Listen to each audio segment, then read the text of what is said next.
Hello everyone, this is Smart SketchUp. Today I'm talking about the big time saver. By that, I am referring to shortcuts.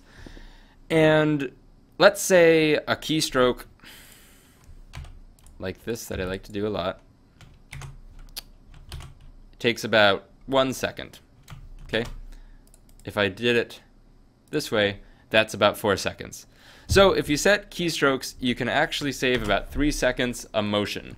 And let's say you multiply that X number of times over the course of your modeling, you can save minutes, if not hours. I recommend setting all of your favorite motions into shortcuts.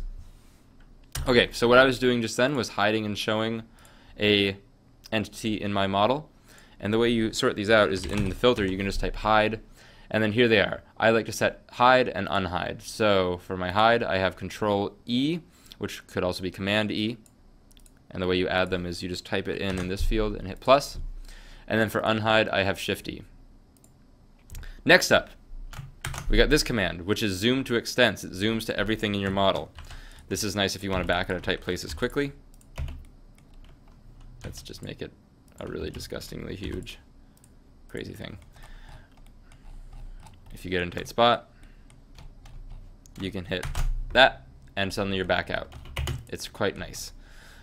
And what I have set for that is it's called Zoom Extents.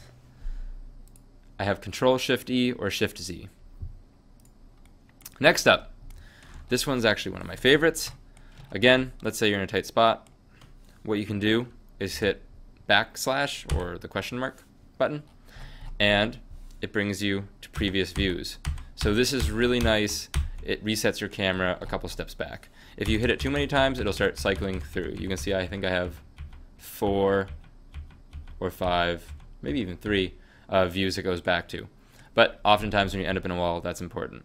Again, that is called previous view, or it's in fact, sorry, it's just called previous, camera previous, and you'll see I have it set that way. Next up, this one is good when you're working in groups. So, which you should be all the time if you watched my last video.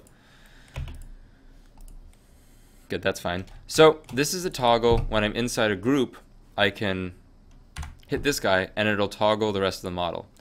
So, right?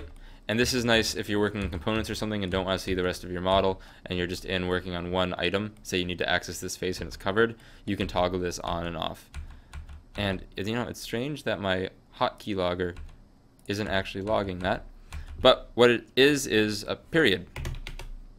Okay, I'll try to move quickly through this. I know this is taking longer than I thought. And so here we go. Hide rest of model, I have set to period. Okay? Onward and upward. Section visibility toggling. This is another guy I use all the time if you happen to be working with sections. Okay, so here is my section plane. Let's tell it to cut this guy in half. Right about like that. And oftentimes you just want that to disappear once you're done with it. So I've set that to semicolon. And again, I'm sorry my hotkey tracker isn't tracking this, but that is semicolon.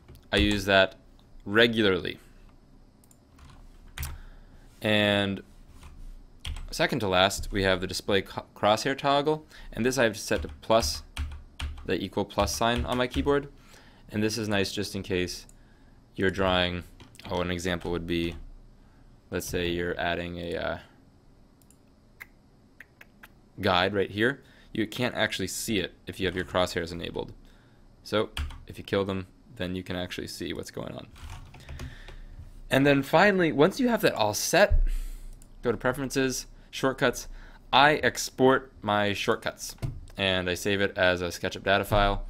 And that way, if I'm working on another computer at my school, or if I'm going to a friend's house to work, I can just import this and have the same settings I like to use.